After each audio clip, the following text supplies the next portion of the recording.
Blackberries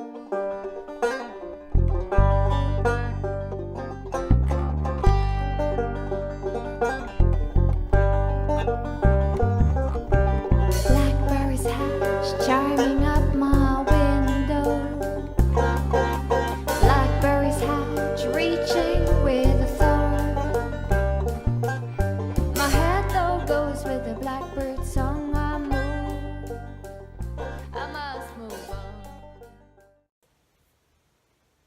Hey everyone, hope this finds you all well. So part 2 of what to do when a spirit won't leave, a part of the Ask Shane series. So last week we kind of explored some of the thoughts around that, some of the kind of approaches that we can take when that is happening around us, when that is kind of going on.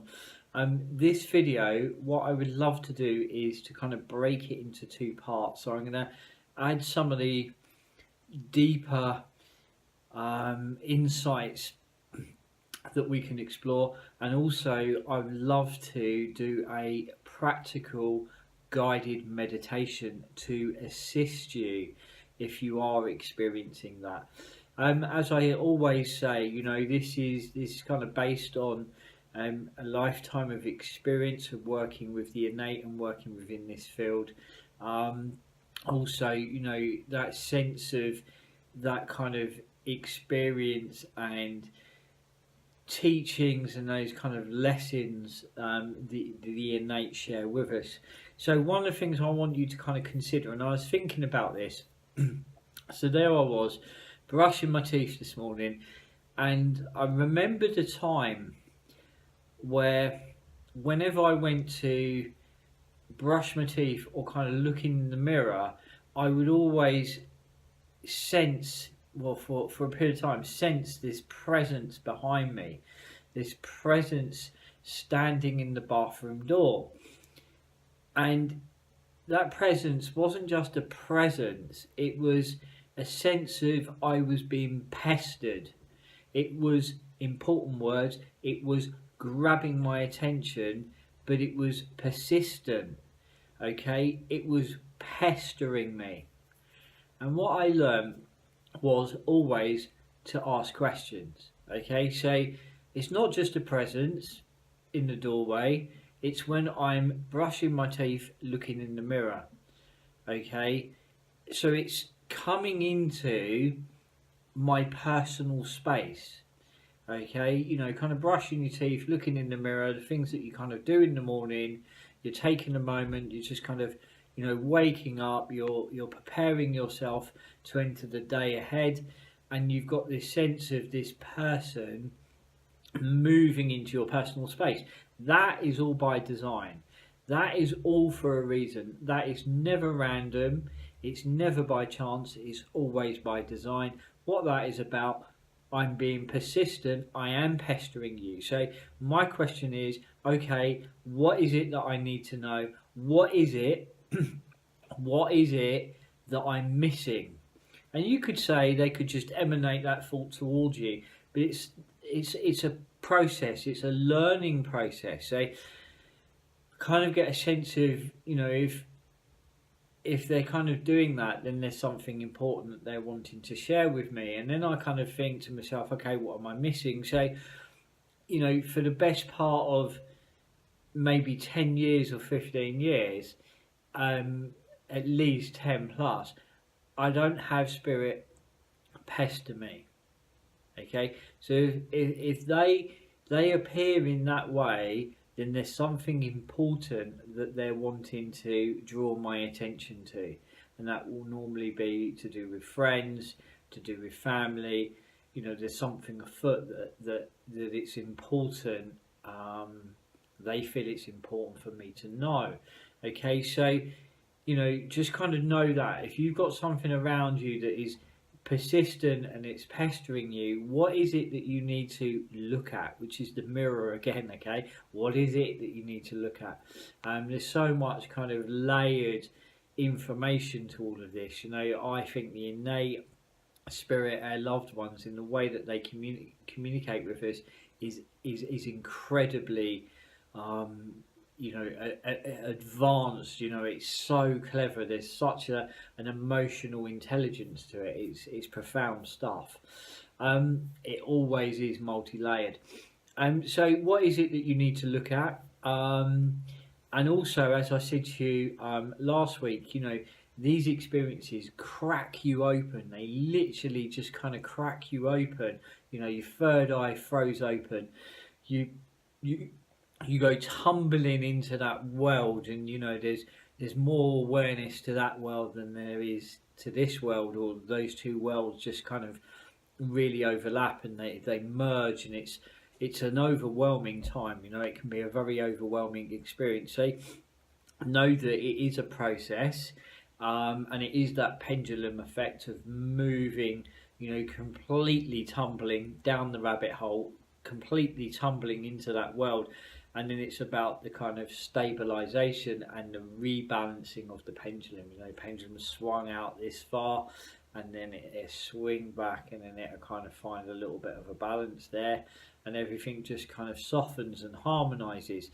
So know that it can be also a part of the development process, but also it is important to kind of create those kind of boundaries as you go forward. At first it's all the kind of surrounding you. It just kind of drags you into it, and that's part of the learning. That's part of the experience. If you're going to train to become a blacksmith, you're going to train to become a chef, you're going to train to become a dancer, you just kind of lose yourself into that experience to start with, okay? And then as it all starts to make sense, it becomes less intense, the intensity drops, and it kind of stabilizes, and it becomes a part of your world. And that's the same. I think it's the same with this process. But also then it's about kind of boundaries with yourself as well as spirit. As I said, you can't walk through a shopping mall and tuning to every conversation, and if you're hearing every conversation, it's really overwhelming. So it's learning to tune out, which is going to lead us into our meditation. Okay, a very short guided meditation to assist and help you with this process. So the kind of metaphor that Spirit used with this is, know this, visualize this, that when you open up, so bang, that opens up. When you open up, literally there's a flooding of energy, this cracking open. If you crack open and you could see the light that's emanated from you, you literally open up. And that part of you, that wholeness, that totality of you, if you like, just kind of moves into the environment around you. That kind of emotional, spiritual, psychic energy that's been radiated from deep within you, from your core being, kind of surrounds the environment around you. And as it surrounds, it touches things. It touches people, it touches places, and as it does, it's sending back this kind of information. It's allowing you to kind of read the environment, read those people you come into contact with. You hear people say, a person's really warm, they're really open, because they literally are. They literally are an open person. You hear other people say, well, they're a bit cold, a bit closed off. You can hear it, right? So it's there. So what happens is you literally open up an expanse of energy, and as you open up, you are literally out there. Now, to maintain that, you can live open, but to maintain at that level, you probably will become quite tired or drained, or you would lose a sense of self. Thinking of it about like this, take the oak tree, which is a native tree here to the UK. That oak tree, in its full glory, and its open, and its green canopy full of life and vitality, cannot sustain that all of the time. So when the seasons come and the seasons change, come autumn and come winter, and I remember a little one saying to me that come winter, and come autumn, the trees begin to start to go to sleep. And that's absolutely it. It starts to drop, it starts to go back into its core, its energy, and its energy goes from the branches to the leaves back to the roots. And I'm kind of, been inspired by that kind of metaphor. And it was a conversation I was having with the Innate the other day, a post I put up on our Facebook page, and the post was shared from a guy called Jay Shakti, amazing guy, and his storytelling is just incredible. And he was talking about, friends being either leaves or branches or roots, and it's the same idea here. If you think about the tree and its energy being within the leaves, and then come autumn and winter, the energy starts to kind of draw back from the leaves, and of course as it draws back from the leaves fall away. It draws back along the branches and it goes back into the roots, so it goes back within, it goes back inside, and then as the little one said, my little guy said, is kind of come autumn and winter, it goes to sleep, it rests, it rejuvenates. And it's the same for us. We open up, but we also need to kind of almost draw back and find that sense of self, and to replenish. A tree, when its energy goes back into the roots, it's kind of replenishing itself, it's healing, it's resting. We need to do the same. You don't sleep wide open, we just we close back down. That's what sleep is.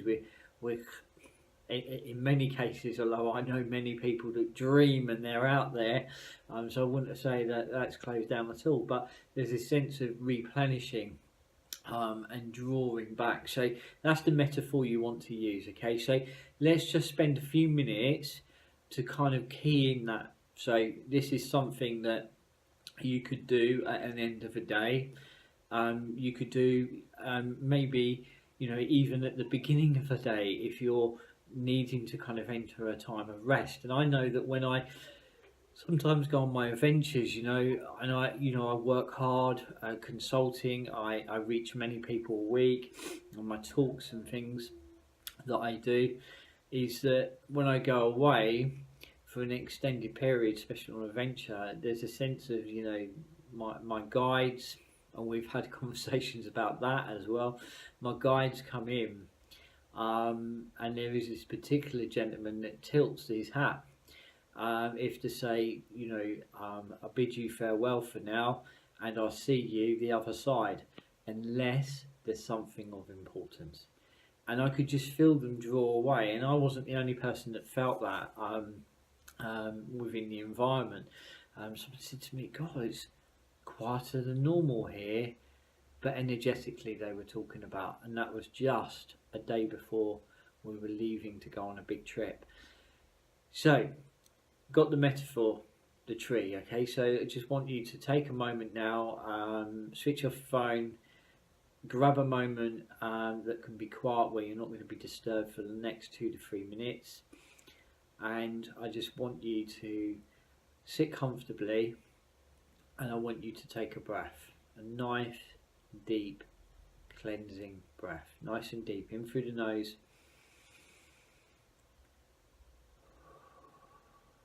out through the mouth. Once again, in through the nose and out through the mouth. One more nice deep cleansing breath and out through the mouth. And what you're doing by breathing, when you take a breath in, you're drawing your energy back to your core. It's a nice deep cleansing breath with that awareness of drawing back the energy.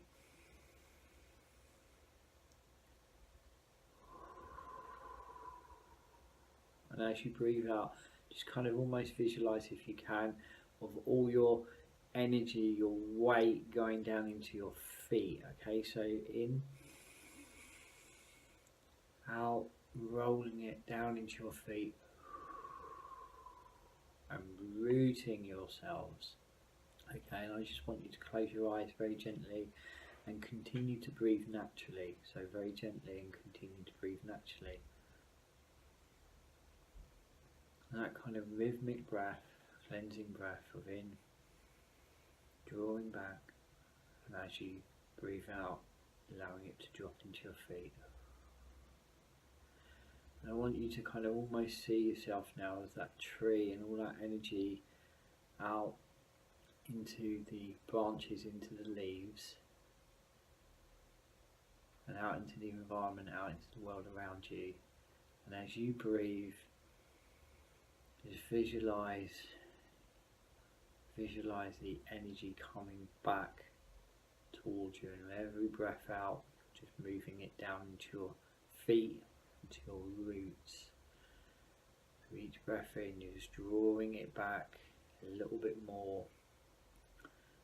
And you can kind of just allow your hands to just rest. It may be in the air, on your lap, but as you breathe in each time, I want you to draw them closer to your body. Okay, just draw them closer to your body. And we're going to take 3 more deep cleansing breaths in, and each time you're just drawing your hands back, which is your branches and your leaves, drawing them back, okay, to self. And each breath out, you're just drawing that down into your feet.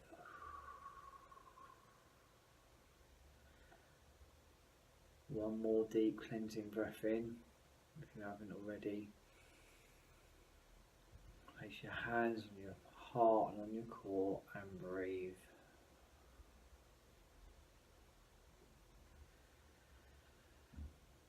And just with your eyes closed, feel a sense of coming back to self. And just ask that all energy that is out there, that it gently just harmonise, and very slowly and very gently just return to self.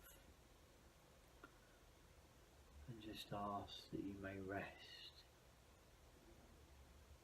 that your energy now just rejuvenate, filling yourself back up.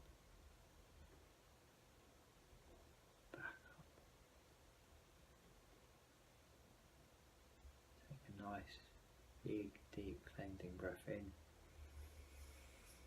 Let your hands rest on your lap, wherever's comfortable. Very gently open your eyes. And just sense that calm and that quiet, that sense of self.